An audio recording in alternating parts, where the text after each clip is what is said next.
Assalamualaikum warahmatullahi wabarakatuh. Jumpa lagi dengan saya Dewi Indrianti Badriah. Halo, apa kabar teman-teman semuanya? Semoga teman-teman semuanya selalu sehat, panjang umur, sukses dunia akhirat, serta memiliki anak yang soleh-solehah dimanapun kalian berada.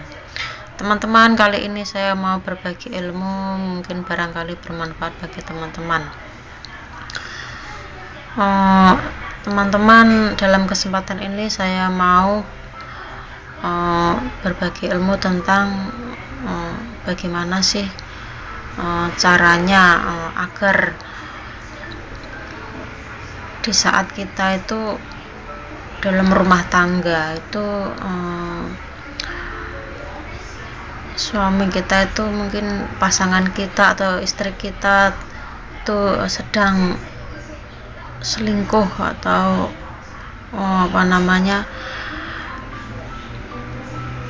ada perasaan ke orang lain gitu. Begini ya teman-teman, dalam suatu hubungan rumah tangga itu pasti ada cobaannya. Walaupun pasangan kita itu setampan apapun atau secantik apapun, mungkin laki-lakinya tampan, istrinya cantik, itu juga semuanya mengalami cobaan hidup ya teman-teman. Dan cobaan hidup itu pun berbeda-beda, tergantung dari dosa-dosa kita yang dahulu kita lakukan. Bukannya saya itu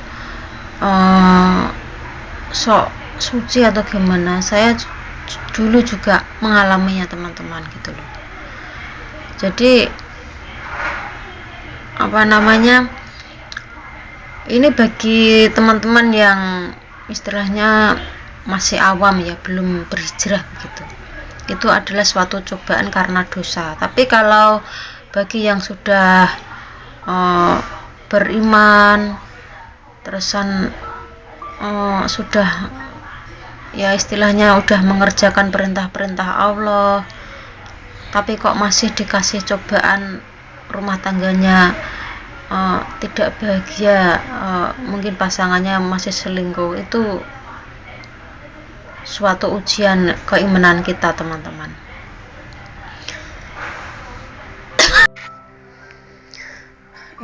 Emang tidak mudah ya teman-teman untuk mengikhlaskan apa yang terjadi gitu loh. Tapi kita belajar teman-teman, kita itu bagaikan pemeran sinetron yang judulnya pasangan kita di hari ini, tahun ini, tanggal ini, pasangan kita selingkuh. Jadi semuanya takdir kita itu yang menentukan gitu sudah ditulis di Lauh Mahfudz gitu. Jadi udah ada catatannya gitu.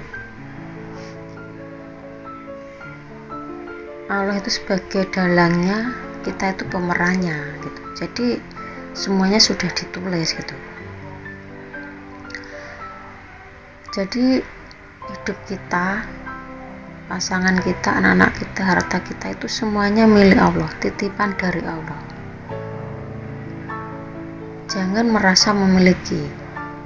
Hati kita itu jangan merasa memiliki. Nanti kita gak akan sedih berlarut-larut gitu.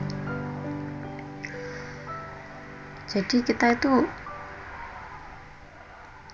mengikuti judulnya saja. Kita menikmati saja, mensyukuri saja, memerankan judulnya itu, kita aktingnya itu baik gitu. Jadi jangan ada kata-kata mengeluh di perasaan kita. Itu caranya agar hati kita itu tenang gitu. Seandainya pasangan kalian dalam rumah tangga kalian itu bisa diperbaiki, ya perbaiki saja gitu. Sambil belajar, diperbaiki tiap hari. Mungkin di mata kita diri sendiri itu udah merasa baik, Tapi kalau di mata Allah belum, ya berarti ada yang salah gitu. Adanya kita itu dikasih cobaan, itu berarti ada yang salah dengan diri kita, dengan dosa-dosa kita di masa lalu gitu loh. Kita lebih mendekatkan diri sama Allah, mengerjakan perintah-perintah Allah dan menjauhi larangan-larangan Allah. Pasti Allah akan menolong kita. Kalau kita sebagai pasangan diselingkuhi masih bisa terima dan ikhlas menerima kenyataan yang terjadi. Tapi kalau enggak menerima kenyataan yang terjadi, ya kita lepaskan saja. Nanti pikiran kita nanti enggak akan pusing gitu. Dan kalau kita mengikhlaskan apa yang terjadi, kita pasti dapat penggantinya yang lebih baik gitu. Jadi hidup maaf ya teman-teman, ini saya lanjutkan di luar rumah. Ini saya sambil olahraga bekerja ini. Jadi waktu saya olahraga ya olahraga gitu. Ini menemani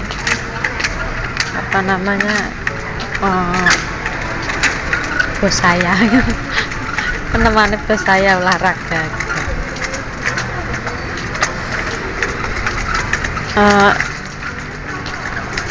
Jadi kalau kita itu hanya sebagai pemeran dalam suatu judul yang judulnya itu pasangan kita lagi selingkuh, seharusnya itu kita itu jangan sedih berlarut-larut gitu teman-teman. Tidak ada dalam hidup itu selalu sedih terus dan selalu senang terus, tidak ada. Kita diberi hidup itu ya pasti banyak cobaannya. Kalau nggak ada cobaannya ya nggak usah hidup gitu.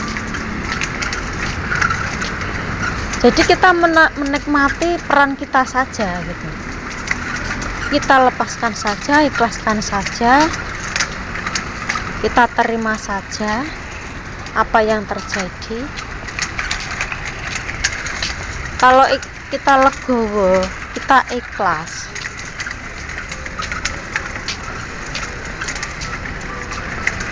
kita itu akan mendapat pengganti yang lebih baik lagi. Asalkan kita memperbaiki diri, memperbaiki hubungan kita sama Allah yang kasih kehidupan kita sebagai dalang kita yang memberi peran pada kita. Hidup kita kan milik Allah teman-teman.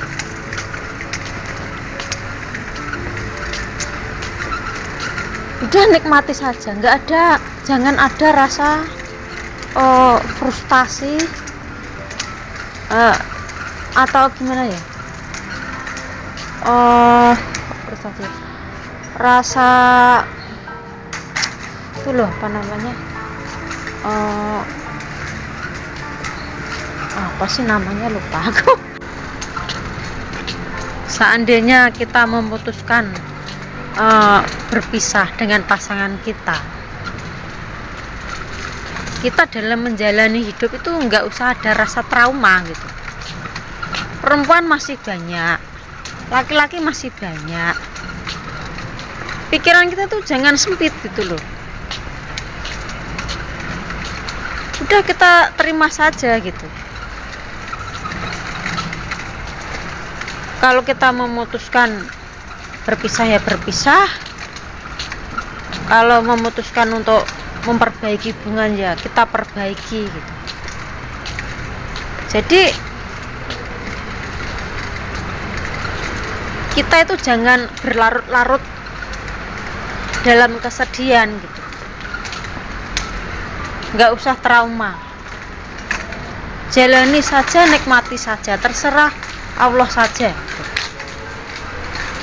Semuanya itu ada hikmahnya teman-teman. Itu ada pelajarannya untuk menguatkan hati kita.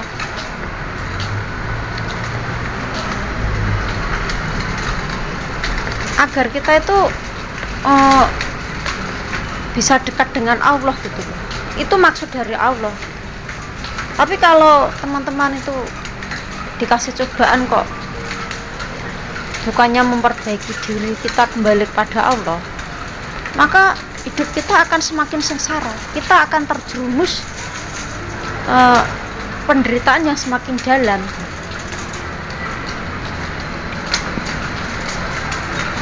Soalnya apa? Hidup kita ya dari Allah, makanya kita kembali ke Allah. Jangan sampai hidup kita itu kembali ke hal-hal yang menjerumuskan kita, yang membuat kita bertambah semakin dosa kita semakin banyak. Jangan gitu. Hidup kita itu tidak hanya untuk di dunia saja, teman-teman. Tapi mau nggak mau ya kita harus meninggalkan dunia ini. Makanya kita kembalikan sama Allah. Sudah apapun yang terjadi, kita nikmati saja.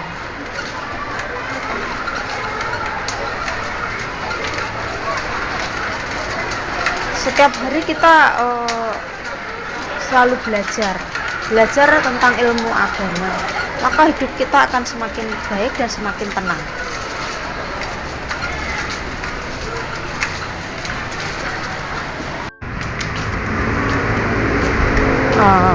Kita jalani hidup kita seperti biasa, yang ngurus anak-anak, udah seperti biasa aja. Kita menjalani hidup seperti biasa. Kalau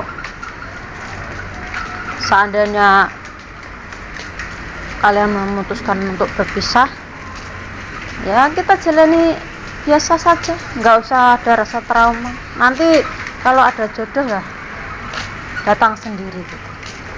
Kalau kita kembali kepada Allah, memperbaiki diri, memperbaiki hubungan kita sama Allah, pasti kita akan dikasih pasangan yang lebih baik lagi. Yakin itu. Kita perbaiki sholat kita di tepat waktu. Kita sholat nggak tepat waktu itu udah dosa, teman-teman. Makanya kita dikasih cobaan. Terus kita banyak puasa, mungkin puasa Senin Kemis atau puasa Daud. Kita rajin sholat malam, perbanyak sholawat, perbanyak sedekah, perbanyak membaca Al-Quran. Nanti keajaiban itu akan terjadi. Kalau teman-teman masih ingin menikah lagi, ya kita menikah saja, menunggu jodoh kita dari Allah. Udah lupakan masa lalu, nggak usah trauma. Laki-laki masih banyak, perempuan masih banyak. Kita fokus fokus dengan anak-anak. Jalani saja sebagai peran kita gitu. Sebagai peran yang lagi memerankan hubungan selingkuh. Udah peran nikmati saja. Ya sudah gitu teman-teman. Terima kasih. Wassalamualaikum warahmatullahi wabarakatuh.